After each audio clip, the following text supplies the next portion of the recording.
All I'm right. sorry. Okay, awesome. There you guys go. So this is now being recorded. But you don't have to have your personal credit intact to start your business credit, but at some point you do need to have your personal credit in the 720, 740 range so that you can actually realize the funds that you're looking to get. Business credit goes up to 250 million. And at some point you will need to become a personal guarantee. So you always say you can work on them both simultaneously. And so today I am going to cover personal credit. And so what we do at Jones Business Solutions, we do help our clients with personal credit. We do stay with them throughout the process. We actually give them strategies. We walk them through building. You should clean your credit first, then build.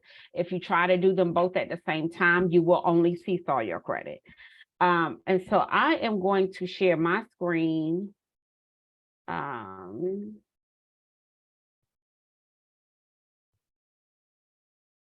Here we go. Are you seeing the PowerPoint? Are you all seeing the PowerPoint? Yes. Okay, because I can't see what you're seeing. So let me get this started. Oh, slideshow. All right, here we go. There we go. Now I can see what you're saying. All right, so Jones Business Solutions, that's my company. And of course, like I said, certified in personal credit, business credit, and debt reduction. And I'm certified nationwide, so I can do it for any state, including the Virgin Islands. What is credit? Plain and simple, credit is just the ability to borrow money and with the understanding that you're going to be able to pay it back later. And obviously, funding institutions don't know us personally, so they're going to use our credit report to gauge our credit worthiness. And so that's why credit is so important. Why credit? To leverage. That is how you gain generational wealth, especially in the United States. Everything is done by credit. We're going to be chasing our credit scores for the rest of our lives. So this is why credit goes up, credit goes down.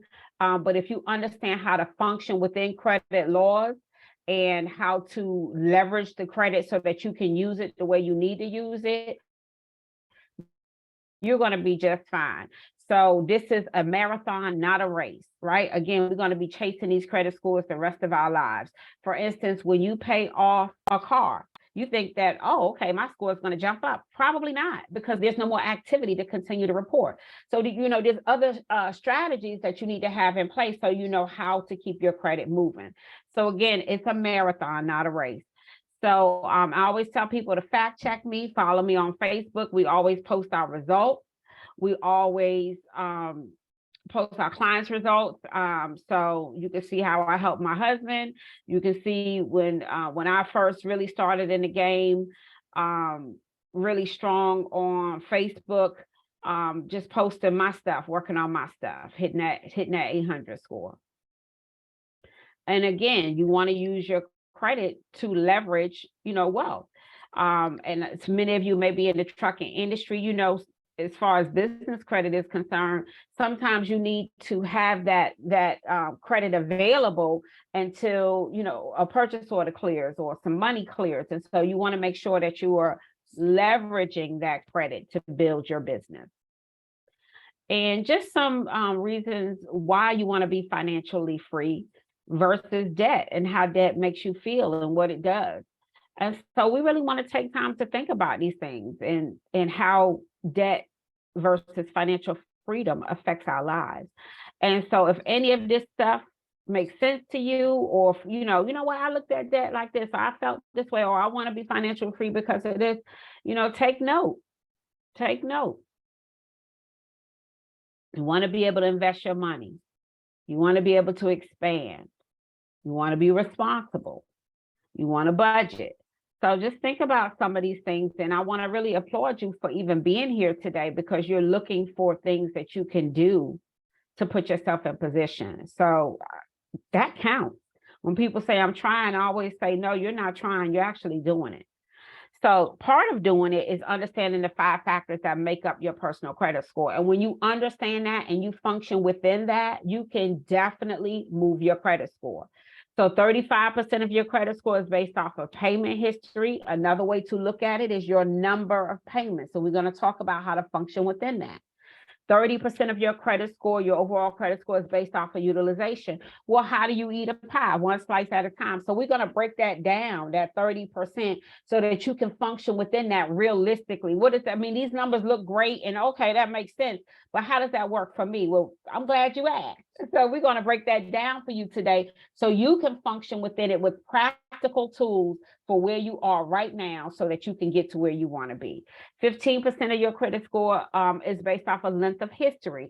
This is why you hear people in our industry say things like don't close old accounts. 10% of your credit score is based off of your mix. This is why you don't want to have a bunch of revolving accounts. You want to have different types of accounts. And then the other 10% is based off a new credit, or another way to look at it is your number of inquiries. You don't want to have an exorbitant amount of inquiries because to financial lending institutions, it looks like you're shopping for money. And so we could talk about that. And not just talk about it, but give you some practical tools on what to do. So your credit report reveals your payment history or whether you've consistently paid your bills on time. Like for instance, if you're going to get a mortgage, they're going to look at the past 2 years of your payment history. This is why this is important, right? 35% of your credit score is based on this. So this is where you really want to pay attention. Pay your bills ahead of time or definitely on time, but never late. All right. Vantage scores don't give percentage. They just call your payment history extremely influential. And just so that you know, most lending institutions aren't going to use a Vantage score like a Credit Karma. They're going to use FICO, right? Look at Credit Karma as a baseline, right? But the good thing about what I do like about Credit Karma is they do give you real-time alerts. So you can use that as a real-time alert. But just remember, they are Vantage score models, which are Vantage scores are typically for challenge credit or newer credit, but that FICO is what most financial institutions use. So let's talk about what you should do. Like we said, pay your bills on time. Paying bills late by 30 or more days will definitely dent your score. And what you can do about that is you can set up an auto pay or calendar reminder, but don't miss the due dates. You may also want to ask your creditor to move the dates, which you can certainly do that. I always tell people, reach out ahead of time. You can give them a call. Hey, Becky, I was looking at my credit. You know, my due date right now is the 15th. Due to, you know, certain circumstances in my life right now, I just want to ask, can we change that to the 28th? So make it so that it's convenient for you. Set up auto pays, right? Especially if you're trying to build credit. One of the strategies that I use for my clients is, let's say, for instance, you have bruised credit, and we all know, you know, when you have bruised credit, you may have to start off with a secured credit card, right? So I always say, like your cell phone, you're going to pay that cell phone bill, or your internet, you're going to pay that. That's like mandatory nowadays, right? Put that cell phone bill on an auto pay on that secured credit card, because you know you're going to pay it anyway. So now you're getting credit for paying a bill that you already pay anyway. So now instead of paying the Verizon or T-Mobile, you're paying that credit card. You pay it any month anyway. You did not create a new bill. You're just strategically using the money that you already have. Put it on auto pay. Pay that every month. Pay it ahead of time. You know you're going to pay it anyway. So now you're building credit. You've had that secured credit card for maybe 6 months. Now you can go back to that lending institution and have them review giving you a non-secured credit card. You don't want to keep a secured credit card. It's just to prove your credit worthiness. And so usually after about 4 to 6 months of being very diligent and responsible with it, you can move up. And so that's one of the things that you can do. Instead of just using it just to be using it, use it responsibly. Put a bill that you're going to always pay anyway on an auto pay and use that to build your credit. Utilization, the amount of credit you use based off of the credit that has been extended. So 30% is the max. The sweet spot is 7 to 10%. Well, what does that mean? What is 30%? Okay, so I'm going to give you an example. If you have a credit card that has a $500 credit limit, 30% of that is $150. So that means you never want to carry a balance higher than $150. If you do, your first goal is to get it below the 30%.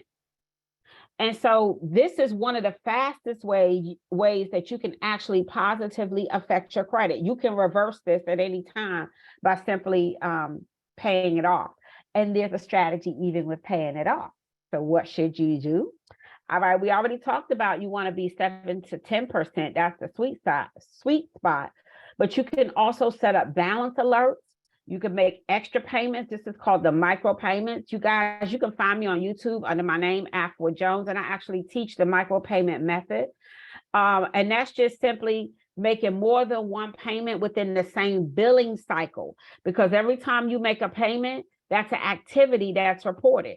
So you can have 3-4 payments paid on one billing cycle. So now when you look at number of payments on your credit report, it may say 4 for that month because you were proactive.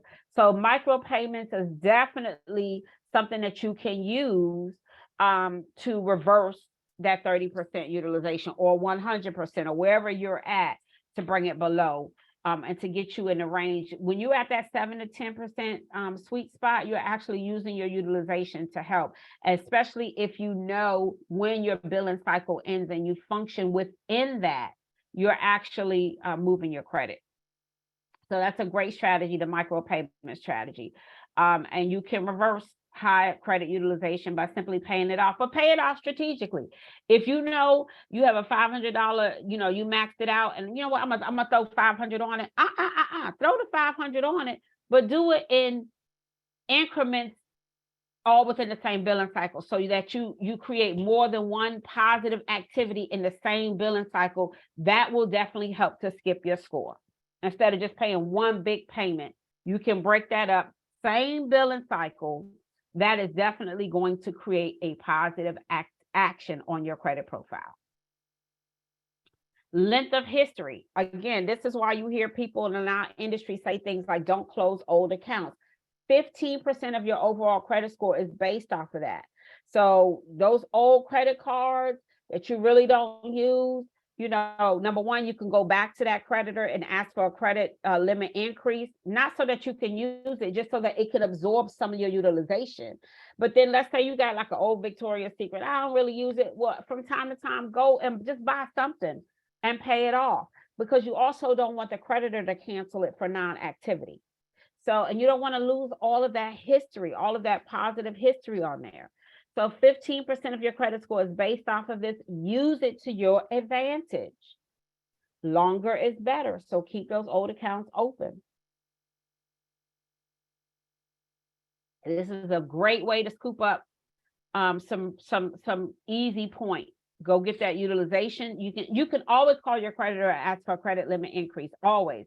If you paid your credit on time, you're below 30% utilization. Every 4 to 6 months, I teach my clients to be proactive and call and request a credit limit increase, not to use it, not to max it out, but to absorb your overall utilization.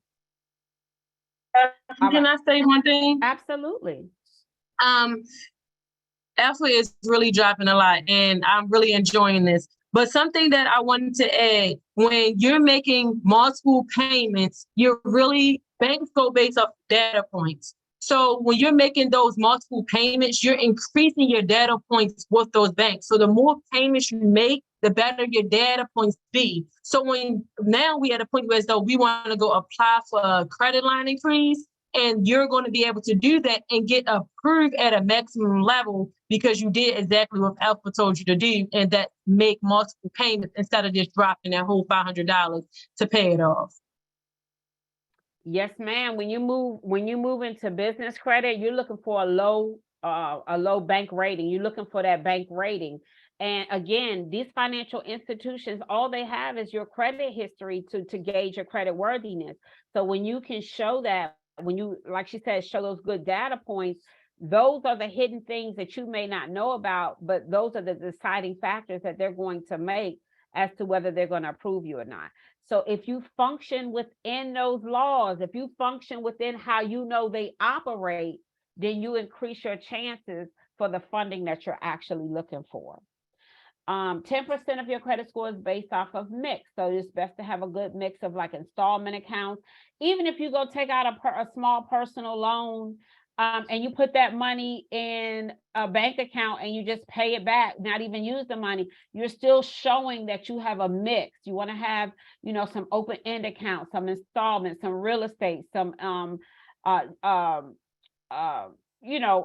loans, just different types of accounts. You don't want all revolving. You want to show a good mix. Okay, each application that causes the last 10%, I'm sorry, is new credit. So each application that causes a hard inquiry on your credit may take a few points off over time. So just remember this: if you have hard inquiries that did not result in an account, holler at your girl. Definitely schedule your free consultation. I always give free consultations, by the way. We can go after those, right? So we can definitely go after those. Because now if they did result in an account, it accomplished what it set out to do. So really it's not hurting you, okay? And so 9 ways your credit can affect you: home ownership, renting an apartment, interest rates. You can end up paying more money over time for the same item as someone else just because of your bad credit, if in fact that's what you have. Some jobs actually check your credit to determine if they're going to hire you. Getting a loan refinance, purchasing a car, paying for insurance, believe it or not, that's one of the demographics that they may look at is your credit. Setting up utility accounts, whether they're going to require a security deposit or not, and sometimes even getting a cell phone. So this is why it is important to look at your credit and be proactive with it. Factors that actually influence your credit score. And we talked about this, but I actually want to give you different ways to look at it, because sometimes when you look at it a different way, it clicks and it makes sense. So definitely open accounts that are in good standing, no late payments or past due accounts.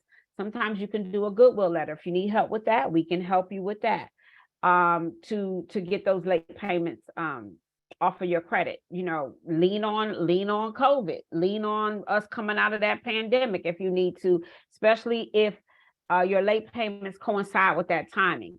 Unfavorable factors: past due payments, accounts in collection, which oftentimes can hurt you up to 100 points. High amount of debt, that's that high utilization. A short credit history was what we call in our industry a thin file, where authorized users can actually come into play to help you. And of course, having a high number of inquiries.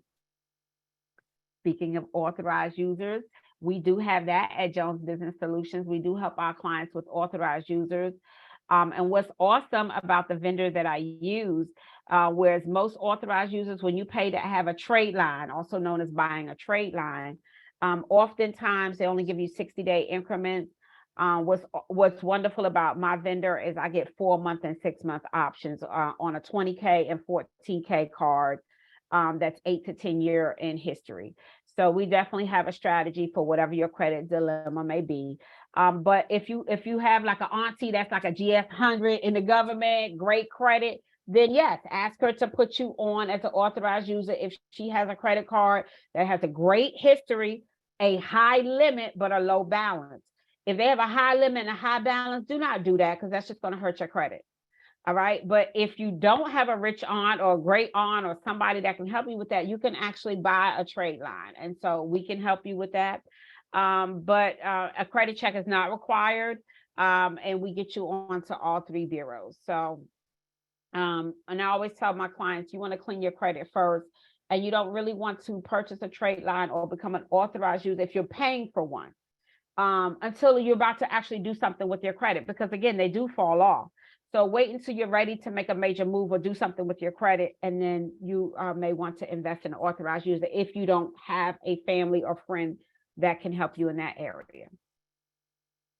We talked about late payments, hard inquiries, medical bills, collections. Even now, I think medical bills under 500 are starting to actually just fall off your credit. They did change the laws on that. Defaulted student loans, we actually help our clients with that stuff. And in summary, what we do is we leverage the Fair Credit Reporting Act to do so. So what the Fair Credit Reporting Act says is that you and I as consumers, we actually have a right to dispute any debt. It doesn't mean that we don't owe the debt. It means we have a right to dispute any debt. And in doing so, we leverage that law to have items removed off of your credit report. Again, doesn't mean that you don't owe it. It just means we specialize in getting it off of your credit. So you can always schedule your free consultation with me and we can walk through that. So that's our process. We specialize in having derogatory items removed. We go into cleaning up your personal profile information. You only need to have one name, one address, one employer. Oftentimes, old debt is associated with old addresses. So that's why we like to clean that up first. Clean you up with several consumer reporting agencies. By the way, there are 40 of them. And what consumer reporting agencies do is they verify our debt to the 3 credit bureaus. So our process is to clean that up first, and then we go after our disputes, leveraging the Fair Credit Reporting Act. And this is just some of our success stories. So, and you can follow me on Facebook, YouTube, and Instagram. And that's me right there when I used to work at Equifax. So I always tell people, fact check me. And you can see we've had many satisfied clients.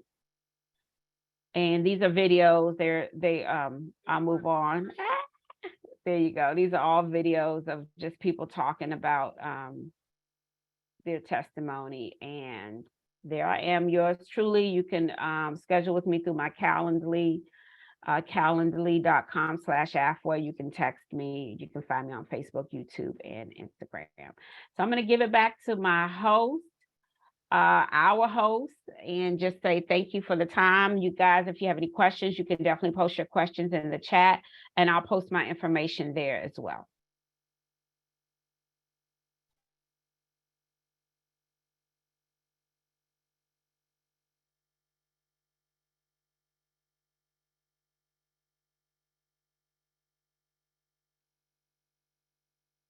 You make me back the host because I'm not the host. So you do the little 3 dots.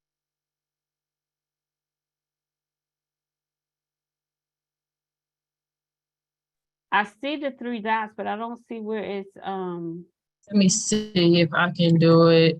Oh wait, here we go. It's not letting me give it back.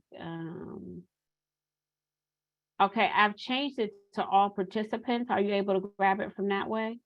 I have it now. I didn't know I could do it myself. Okay, so if you all have any questions, you can actually ask them now. You can unmute yourself and we can answer your questions before I go any further. We can get your questions answered right now before we go back into like the business credit. If you have any questions, anything, ask. Going once, going twice. No one. Okay, everyone, most of you all know who I am. I am Destiny. I started out on my entrepreneurial journey back in 2019 where I quit my job. I told my husband, I am no longer working for anybody else. Fast forward, I did dispatching, I did compliance.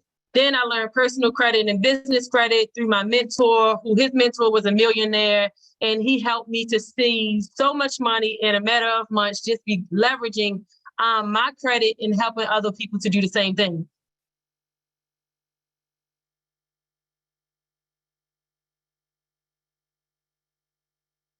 Sorry, that was my children. If you all see me doing like that's because somebody's going to come.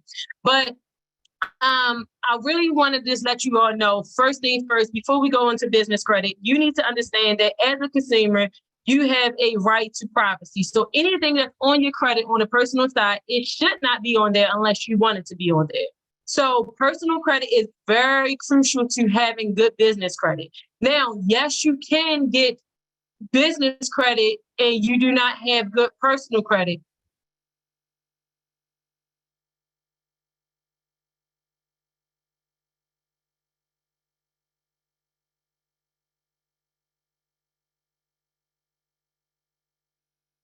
After the whole time you was talking, nobody disturbed me. Soon as I go about to do what I need to do, they like, mommy. So that's the very first thing. You need to understand that you need to make sure that you are tackling your personal credit. Yes, you can have bad personal credit, but it's not going to last long. So you need to make sure that you are doing everything Alpha said to get you in the place to having business credit. And I actually have one of my famous clients on here, and I would love to, if he gives me permission, and I had to text him so he won't know, y'all won't know who I'm talking about. If he gives me permission to just state some of the things that I had to do for him and some of the challenges that I had to face, because most people say, okay, I cleaned up my personal credit and I'm ready to go get business credit, and they're really not ready for business credit right now. So today I'm going to discuss with you on everything I know about business credit, and it's a whole lot, and how you can get ready to get business credit. I had a message that came up. I'm just making sure because I can't see my messages, but I had a message that came up, but I don't know. Is somebody trying to message me privately? I don't think so. If you did, I'm sorry, because I did not see it. If you're trying to message me, I did not see that you messaged me. Sorry. So, me and my husband together, we have over, I want to say we have over 30 something credit cards. I love credit, and anything that I do not want on my credit report, it will not be on there. I just speak credit based on law, not based on feeling. Everything that I back up, everything that I say, I can back up. Meaning that if somebody comes to me and they have anything on their personal credit, I can guarantee get it off. And I don't make those promises because I don't know the law. I know the law, and the law basically states that whatever I want off of my credit report, I can have it even if I do owe it. So I can still get it off, because the thing about it is they already ran your social security number. So that's how I know that I can get my credit off. So anything off my credit, I'm sorry. So today, this is just my personal advice. When I tell you this is my personal advice, it is. Please don't take it and say, hey, Daphne said this. You can do not name your business after yourself. Please do not do that. If somebody comes to sue you, they can sue you personally in your business because you're naming your liability after yourself or your asset after yourself. Please do not do that. That will hurt you in the long run. And yes, you still can get business credit even if you name your business after yourself. Do not include high-risk industries like my business name, A&D Trucking Logistics Services, LLC. I'm still using it as my business name, but that's technically not my business name. But I have to rebrand to bring out my new business name so people won't think I'm trying to do anything sneaky. So I'm in the process of rebranding my business, because when I started out, I wanted to include trucking and all those different things, and it's not really good. It can hinder you from getting business credit. And I'm here to tell you that I have a lot of business credit and in the process of getting 100K this year in business credit. And I really do not want it in my name, just because a lot of the times when I'm trying to explain to the bank what I do, they say, oh, you do trucking. You want the bank to basically give you money without really knowing from your name what you do.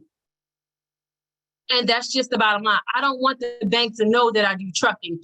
I want the bank to know whatever I say on that paper, that's what I did. Because trucking is a high-risk industry. So if you say, well, I do trucking, you're going to be limited of how much business credit you can get. But you can say that you do like business consulting or something like that, which in every business you consult with other people. So it's definitely not lying, but you're doing what the banks want you to do.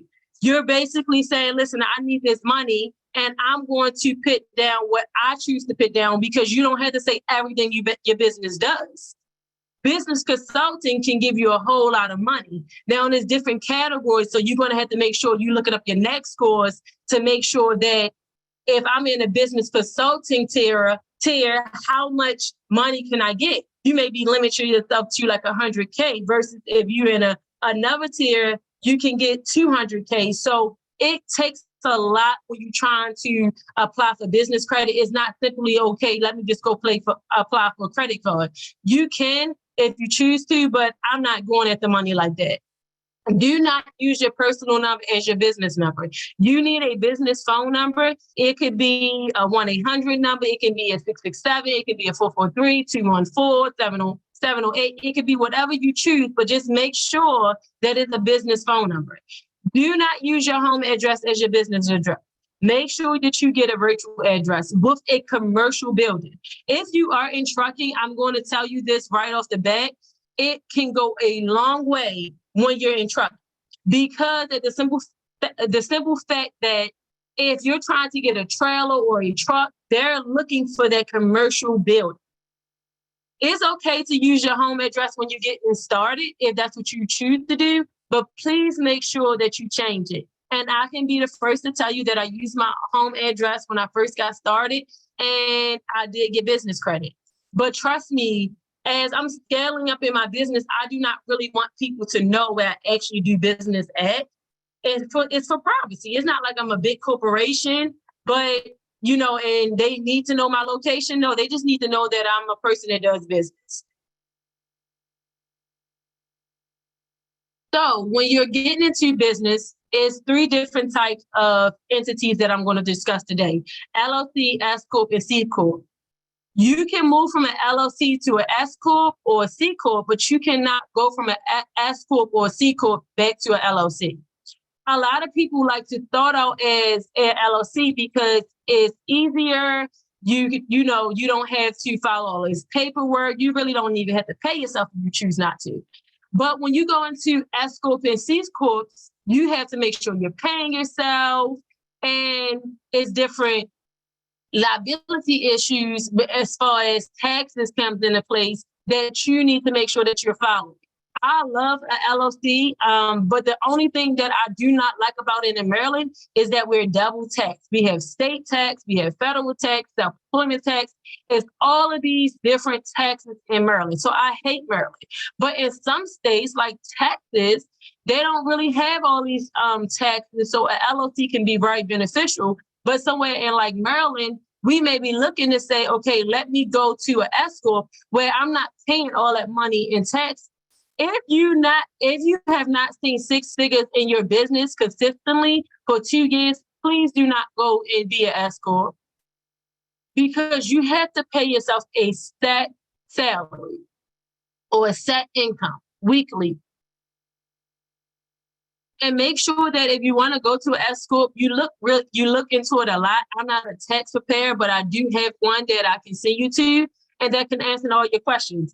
But for me and my business where I'm at, I'm loving the LLC, but I hate the tax laws. So something that you can do, if you really like being an LLC, you can do a foreign entity, and you can go into, like, I'm looking to go into like Delaware, where I don't have to pay certain taxes in Delaware, and have my business operate in a different state. And that's legal. You can actually do that. And I'm doing it for business credit purposes too, because I want more money. In Maryland, a lot of banks do not work with Maryland. So I'm trying to just transition my business. So I'm doing a whole lot. Business name, as I stated before, you want to make sure that you do not use a high-risk industry. If you Google high-risk industries, you're going to see all of them. And it's a lot. Like, credit is a high-risk industry. I tell people I do not do credit repair. I do credit counseling. I'm not a credit repair specialist. A lot of banks, especially the banks that I work with, will not allow me to even get a business checking account if they knew I did and as like a credit repair, because in certain states you cannot do credit repair.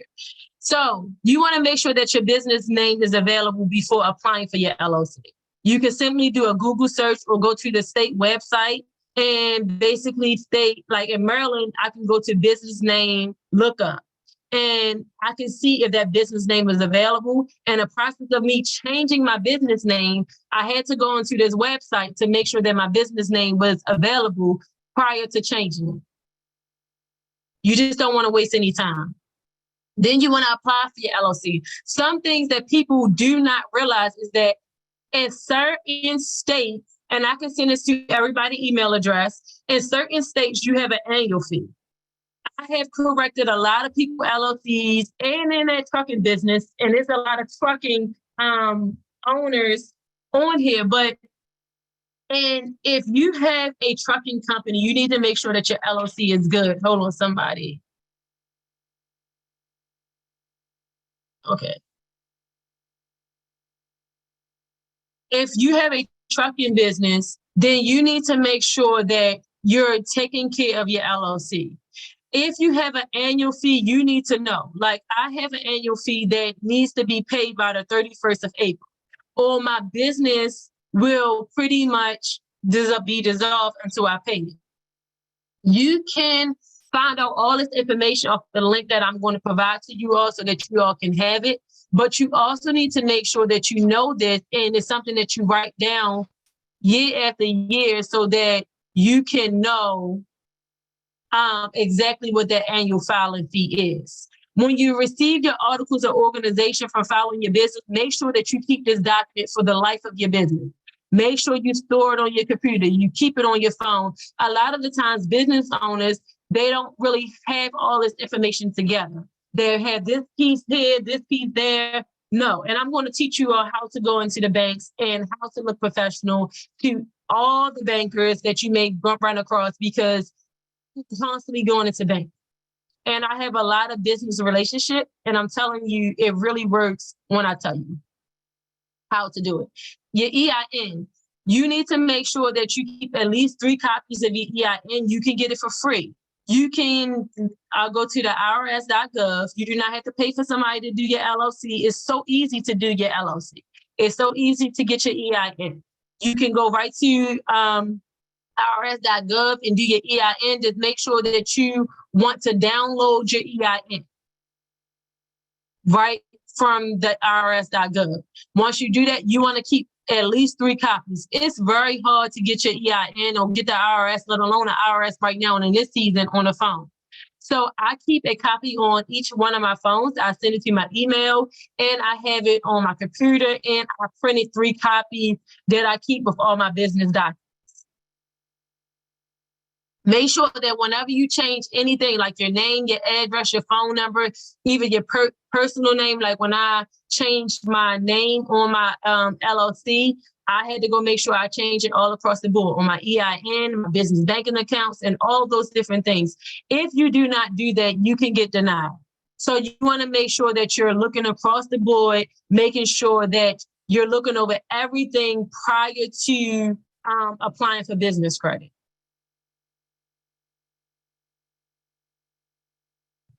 The next thing that you want to do is, once you get your LLC, once you get your EIN, you're going to be ready to open up a business checking account.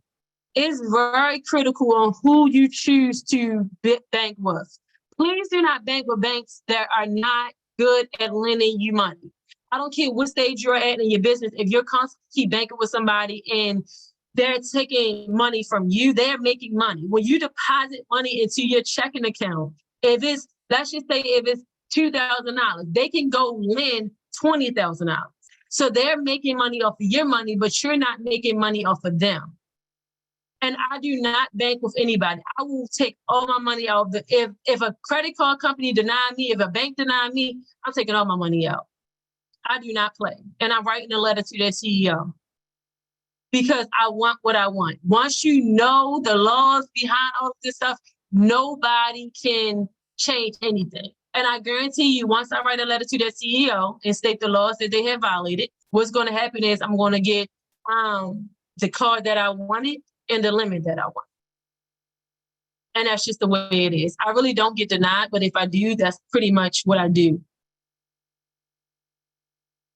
Typically, I like to go with credit unions. I love credit unions typically because they have low to no fees to have a business checking account, and they will lend you money fast.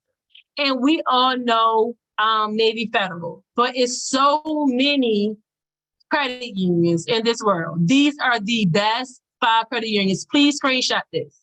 The very first one will give you so much business credit and personal credit, but you literally need at least a 700 or better credit score on your personal side. But trust me, when I say they give the bag, they give more of the bag than Navy give the bag. They give you the whole bag. The second one is is a great rewards credit card, Pentagon Federal Credit Union. You want to make sure that you're looking into these. Some of them you had to come through a friend or a family. Some of them you had to do like a sponsorship. You had to buy into something. But trust me, they all give you so much money. First Tech, listen, First Tech is really good. Navy is good too. I know y'all know of the hack. If you don't know, Navy Federal have a hack where you can get like 20K on the personal side and all those different things. And yes, you can. But Navy, you have to be like a military of a family member, something like that. And trust me, Navy is getting really strict. So I would tell you all how to get in there, but not through this Zoom. But Navy is getting very strict because a lot of people lied and got in there and got credit cards and they trying to backtrace. They can't kick everybody out, but they're trying to wean it out because it's been a lot of people coming in and they really did not have a military, somebody that was in the military in their family. But these are the very 5 best credit unions to work with. And I do not like big banks because big banks tend to not to give you money as fast as you need it, especially if you're a new business. Now, I do like Truist. I do like PNC. I really don't like Chase. Chase is okay, but Chase have a 524 rule, meaning that you cannot apply for more than five things in 24 months. I don't like that. But I do bank with them. And I do have personal credit with them and business credit with them. So, but you just have to have all your ducks in order to go with Chase. But start here. This is where you at. This is where I want everybody to start at tonight. Just start developing a relationship with these credit unions, at least 1 or 2 of them. Because I hope everybody on here, if you're a business owner, you have more than one business checking account. That's right off the bat. If you have just one business checking account, you're failing yourself because simply that bank is making so much money off of you and you're not making a dime off of that bank. If you have multiple relationships, if you have a relationship with Navy, you have a relationship with Pentagon, and you have a relationship with Consumers Credit Union, then you have 3 relationships. If you go put a $2,000 in one, $2,000 in another, and $2,000 in another account, now you're developing relationship and banks go based off of data points. So when you put that $2,000 in there and it's sit for 90 days and you go apply for a 10K to 12K credit card, now you're able to get approved as long as you know how to fill out the application. And this is something that I teach my clients, and this is something that I do for my clients because a lot of people do not know how to make sure that everything is right before they're applying. But this hack works, and it pretty much, I'm not sitting here saying that you cannot open up an account with Navy and apply for a credit card the same day and get approved. Yes, you can. But when you let that money sit 90 days, 60 to 90 days, it really helps with your data points, and it helps show that bank that you have money coming in and you have money coming out. So they'll be more prone to lend you money.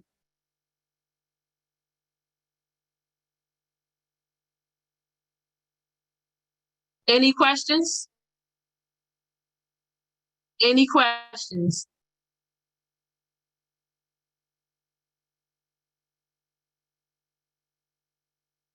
Another thing we're going to talk about tonight is paying your taxes. Please don't try to apply for business credit unless you paid your taxes. Not paying your taxes on time can hinder you, but you must get started at the beginning of the year. Create an Excel document. Literally create all your expenses. Everything that's taking money out of your pocket needs to be on an Excel spreadsheet. And every month or every week, go in there and enter those things, or use QuickBooks, or use a CRM system to help you to stay ready for taxes. Do not file your taxes. If you get a lien from not filing your taxes, it takes a long time for it to go through all the systems to getting that lien off.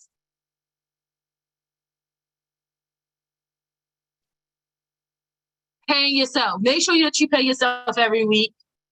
Make sure that you're consistent with paying yourself. A lot of the times business owners, they want business credit, but they're not paying themselves. And some banks want bank statements.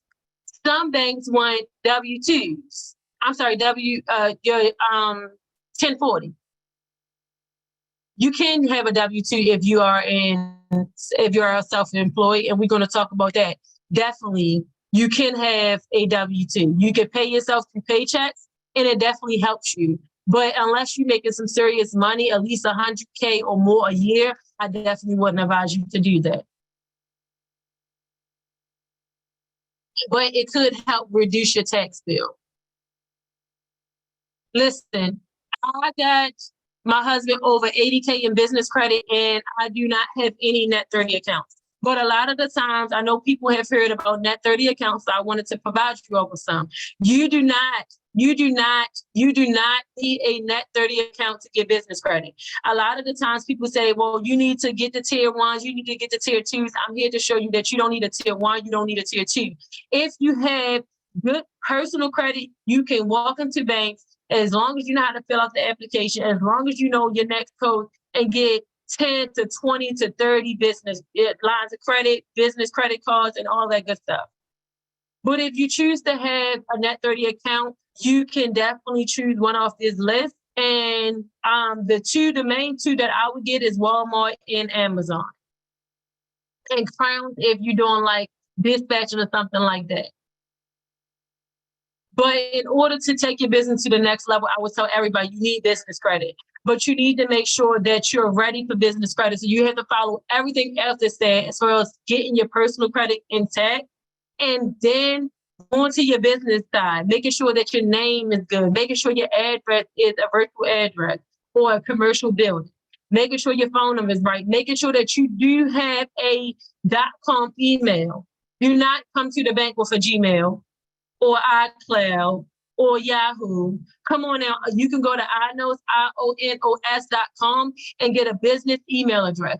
Your name to your LLC, your phone number, your email address, your address, all of those enter into a banking system, and they give you money based on those four. So if you ever get denied because you do not have, they say, well, your criteria, you do not meet the criteria for this credit card, is something wrong with your identifiers. So you need to make sure your identifiers are good. One book I want everybody to read on this live, if you're really serious about business credit, I want you to read a book called Profit First, and I'm about to actually bring it up.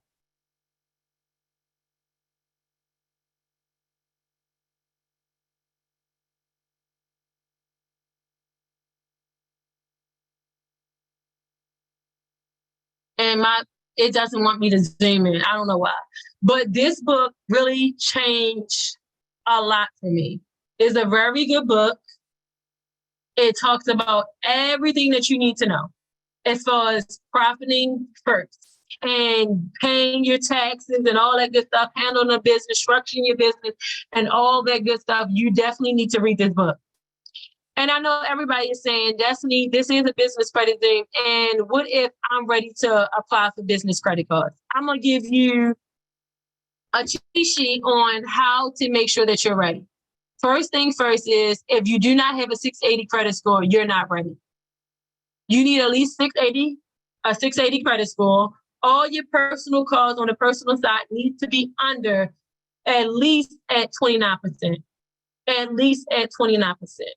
If you're trying to go after some serious money, it needs to be at that 7 to 10%.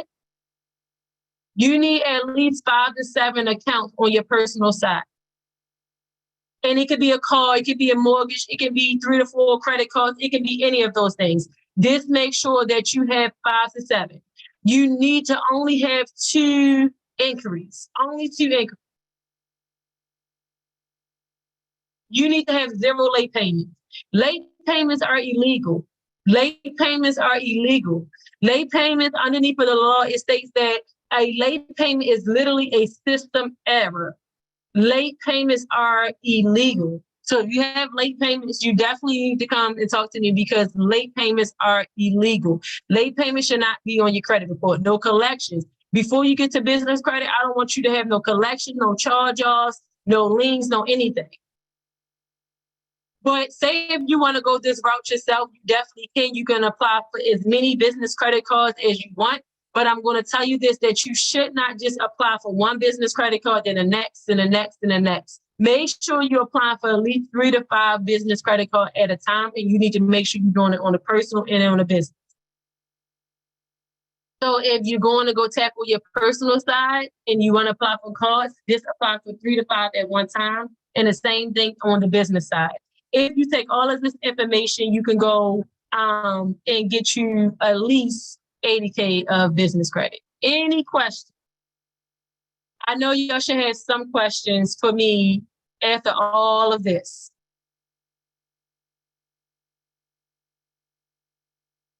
After anything that you want to chime in and say, you definitely can. Totally agree Oh. with everything that you're saying. Just to kind of elaborate further when she was talking about like the email. So just remember this, you need to have a domain-based website, a domain-based email. She's absolutely right. What they're going to do is they're going to check. And the reason that they check is because if you get labeled as a home-based business, that's considered risky. This is why she said you need to consistently across the line, make sure all your paperwork is, the way I like to say it is matchy-matchy. Everything needs to be matchy-matchy, right? So virtual business address, you can, and I did put some links in the chat that you guys can check out. Yeah, you can buy your virtual business address very inexpensive. And just so you know, like these banks, they Google it, like for real. No joke, they're gonna Google it. This is why you don't want to use like iPostal One, stuff like that, because they can tell that. When you are looking for your virtual business address, take the extra 2 minutes. And when they give you the options to choose which one you want to choose, Google the options. And you want to pick something that's like in the middle of a big thoroughfare. Like for instance, I live in Grand Prairie, Texas, but my business address is Arlington, right near Six Flags, where all the big businesses are at. That's my business address. But I don't do business out there. But again, when they Google that, it's in an office building. And it's in a rich area too. It's in a really good area. They do look at that. They do. Yep. And that's a really never good thing. That's a really never good thing that you just mentioned, because you don't do business there, but it's in a really good area. And a lot of the times people don't understand, just because you have a virtual address doesn't mean that they still want to give you money. And oftentimes, like, just so that you guys can understand how virtual business addresses work, like they will scan the mail to you. And if you need to go pick it up, you can even pay to have it sent forwarded to you. So it's not like you have to go out there, but that's just some of the nuances. But yeah, domain-based email, like, you know, like she said, it can't be Gmail or Yahoo. It's got to be like my email, like I'll tell you, like I do afrorepairscredit@gmail.com, but my official email is afra@workwithjbs.com. My official email address is workwithjbs.com. That's Jones Business Solutions. So my official, when I'm doing business, and by the way, I have my afra@workwithjbs.com forwarded because I'm always in my Gmail. So yes. I have it forwarded to my Gmail, you know, so I don't have to constantly go log into that. But, you know, on paper, as far as official, you got it. And they do check this stuff. People don't think that they do, but they do. Yes. They do check this stuff. And this is why, you know, you want to line it up. Once you have it lined up and set up one time, which, by the way, we're not talking about taking days and days to do this stuff. You just sit down and get it done. It takes like 15 minutes to get a business bank account. It takes like 15 minutes to do this stuff. It doesn't take a long time. And once you have it set up, I love that she teaches to keep it all in one place. It's so important because to stay organized. But once you have it set up, that's it. You're good. You're going to keep using it that way. And then, and you keep functioning like that. And so that's how you function, because it's basically like having a whole different Social Security. You're just functioning under that. But yeah, she's giving you guys some good stuff. Set it up right from the start, and that's how you're going to move to get to that bigger money. Business credit, guys, goes up to 250 million, and it's not difficult. You can buy a house under your business credit. You can get fleets of vehicles.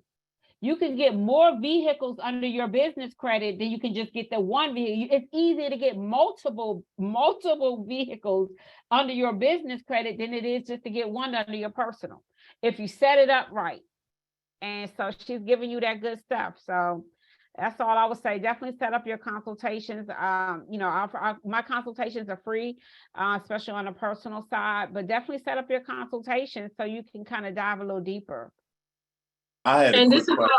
I'm sorry, Khalil, go ahead. All right, and forgive me if this is a stupid question, but It's not. all right. So this is Destiny knows this is my first time having credit. And say if I have a $3,000 credit card and it's time to pay, and I know I have to pay about 30% off. I'm sorry, I know I have to have about 30% on that credit card when that payment rolls over. But my question is, I'm sorry, hold on, I don't want to lose it.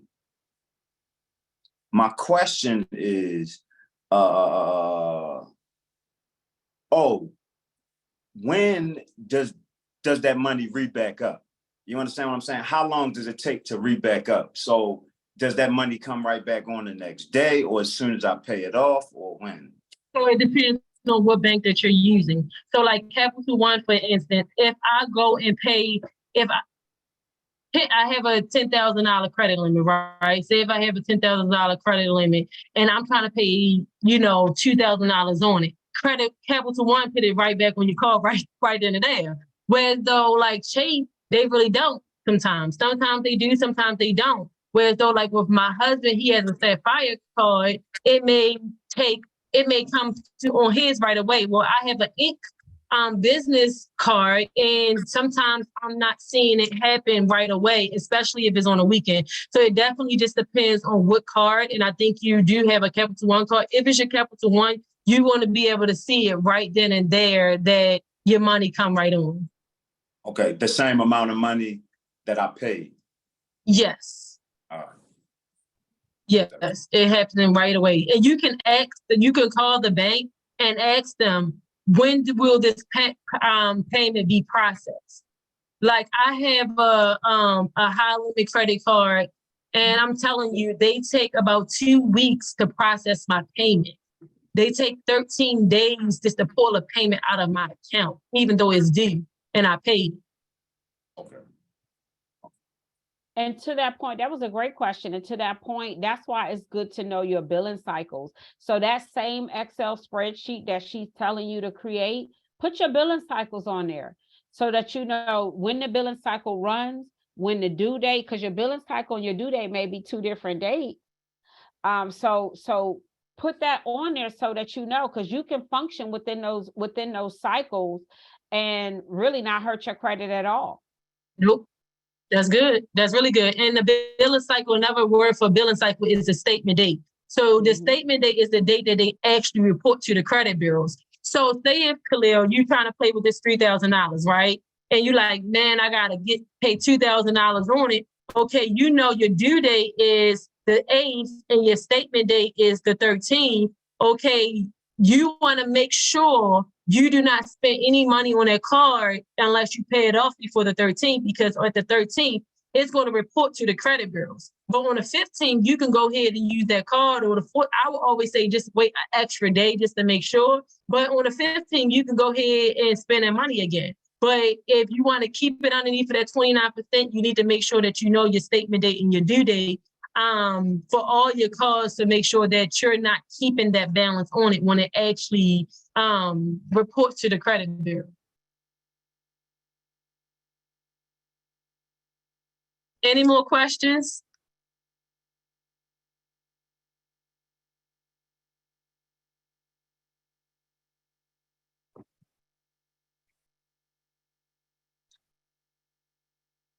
If it's no more questions, I'm going to end it. You all know where to reach me at. A lot of you all I already know. So if you definitely want to reach out to me and you're definitely ready to take it to the next level with your business credit, you can definitely reach me by messaging me, texting me, and I can send you links that way. But this Zoom is just definitely just to give you all information to take your business to the next level. So I hope that nobody has questions and they're not asking them. But if you do and you don't really feel comfortable asking me, then I'm just reading a message. I'm sorry. I can definitely answer them at a later time for free. I have a Great. question. Yes. I'm sorry. I just No, you got on I'm late getting on. So I missed the first 10 minutes of it. Can I ask a question? Yes, ma'am. Okay, my question, I hear people say that you don't have to pay, you shouldn't pay creditors. I mean, like if they sold it to someone else and No. you shouldn't pay that. You know what I'm No, talking you about? should. Yes. So let me just say this. If you did a transaction with, let's just say you did a transaction with Navy Federal, right? And Navy Federal sold your debt to a collection company. No, you should not pay that collection because you did not write an agreement or authorize them to or enter into a transaction with them. So if you never enter into a transaction with them, you don't owe them anything. So the thing about it is you have to understand consumer law, and that is a lot to explain on this live. But if you don't know consumer law, then you're going to constantly keep paying debts that you don't have to pay. Now, when it comes to Navy, yes, I'm telling certain banks, I don't play with any banking institutions. I pay my debt. But I take care of my clients, and they may have Old Navy or they may have Old Chase or all those different banks. And it's definitely a way to get them off. But to answer your question, no, I'm not paying a debt collector. And first, you need to make sure they can actually collect in your state because not all debt collectors can collect in your state. What about if it's a medical bill? Oh, if it's a medical bill. They just changed the law. Some medical bills, I believe under 500 now are not even supposed to be on your credit. But yeah, she's right. They may have sold that account to a collection agency that doesn't have the right to collect in your state, and you can look that up. You can look it up and see. So they're already violating the law, and you can actually sue them. Now, where are we looking it up at? Where am I looking it up at? Let me just explain this to you. 1 second. When you go into the hospital, right? It's a HIPAA law, right? Yeah. They are pretty much violating your privacy. They're telling this person because they're sending transactions probably, like that should say they send your bill on what you got done. That's violating your HIPAA. No, I don't think I'm sorry. They don't know what that, because I've asked, well, what was the bill for? Well, we don't know. Yes, they did. Oh, they don't tell you. Law, if they do not know, that's easier to get off. By law, when they're selling debt, they disclosing your bill to them. And sometimes, majority of the times, is a bill that they get in a storehouse. So when you pretty much ask for validation, that's what they say.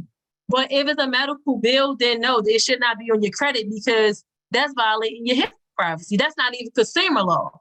That's just HIPAA. And as soon as you tell them you're violating my HIPAA laws and please send this back to the original creditor, they need to do that. Okay. Well, okay, I'm just writing something now. No, you're fine. Angelica, I said Angelica. I put a link in there where you can look up collection agencies by state where they're licensed. I don't know why I said I'm thinking about everybody else's name. No, this live is being recorded. I'm putting this live on my YouTube channel. I mean, not this live, this Zoom. So that's why I'm recording it. It's not going to be sent to anyone. You said it's going to be on your YouTube?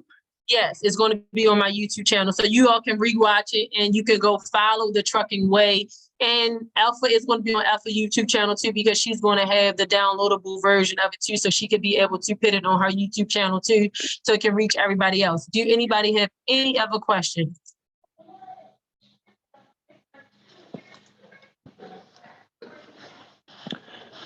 But anyway, I'm just gonna say this right quick. I have a bill that they brought to me that something like 10 years ago or something. I'm like, I don't even know about this bill.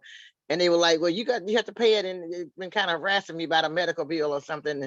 And I'm like, I don't even know anything about this. And I just ignore them. Maybe I probably take care of it and not ignore them, because I'm, So they said, well, we're gonna put a lien on your house for this. I'm like, what?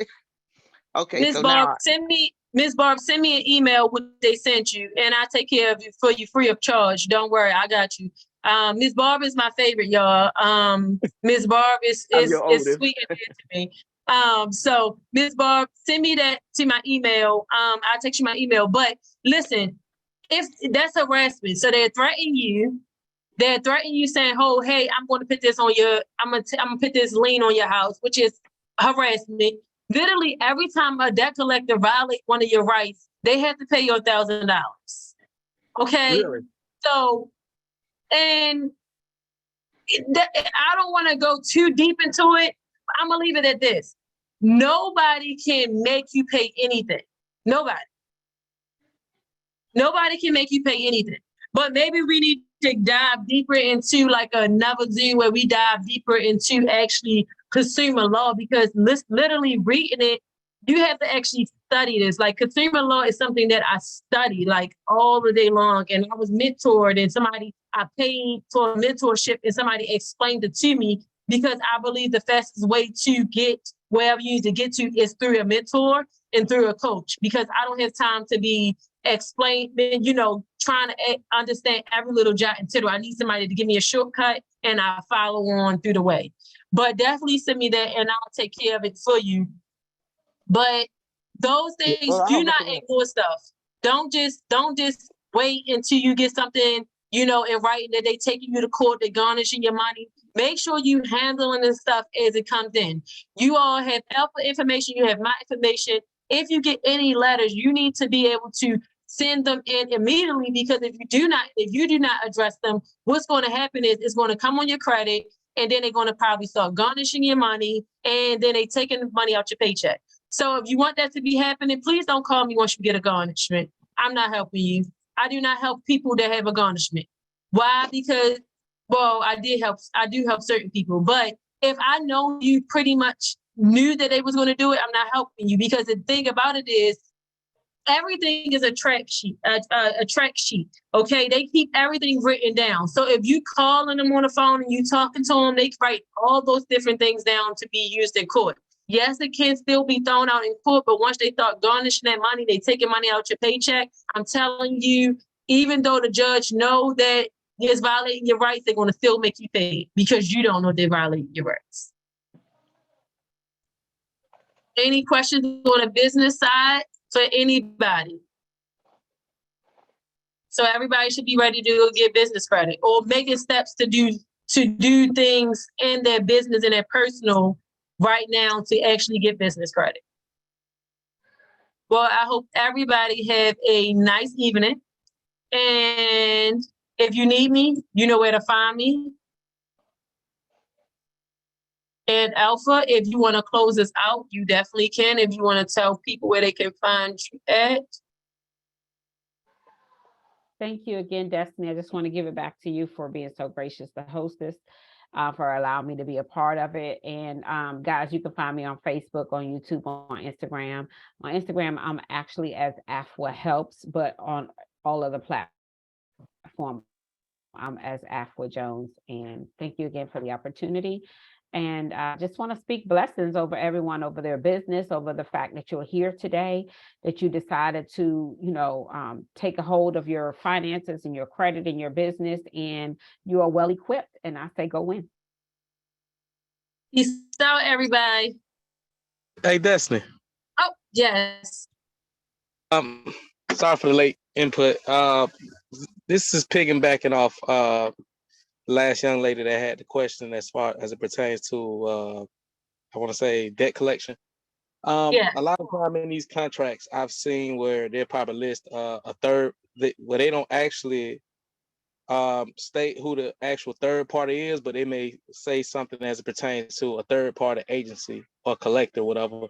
Do they have to specifically state who the third party agency will be, or how does that work? Or does it work the same way? So if you are in this, if you're doing business, let's say if you're doing business with me and I say, well, if you do not pay this, then I'm going to send it to the collection agency. What collection agency? If you do not tell me who I'm going to be going in business with, it doesn't stand up in court. So, and they can't really tell you that because they pretty much don't even know who they're going to send it to. So it doesn't stand up in court, and you can definitely get off your credit report.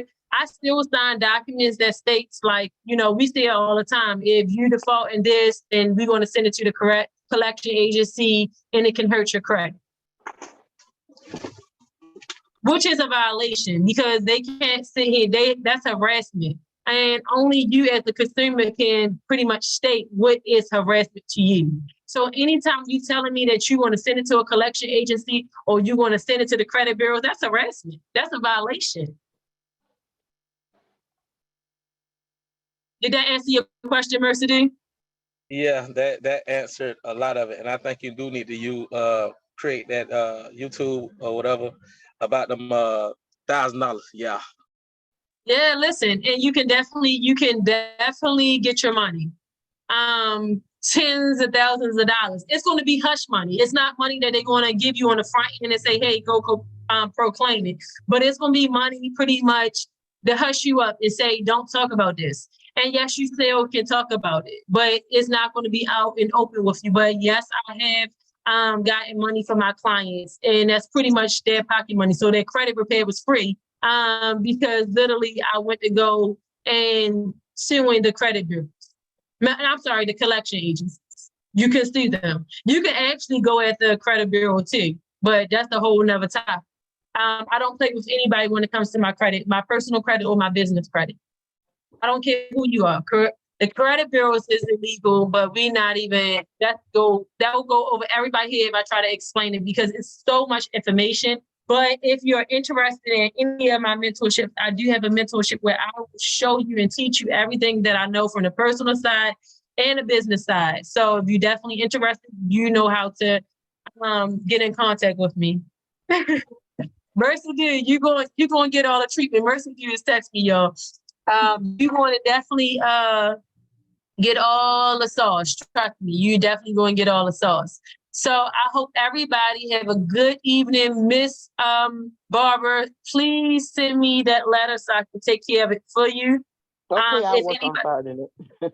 And I'm gonna text you my email. You can send it to either whatever email you have. I get it. Because I know you probably have like every which one of my emails. Yep. Okay. All right. So everybody have a good evening. And if you do have any questions, reach out to me. Anybody have any questions before I press the send button? Going once, going twice. Bye, y'all.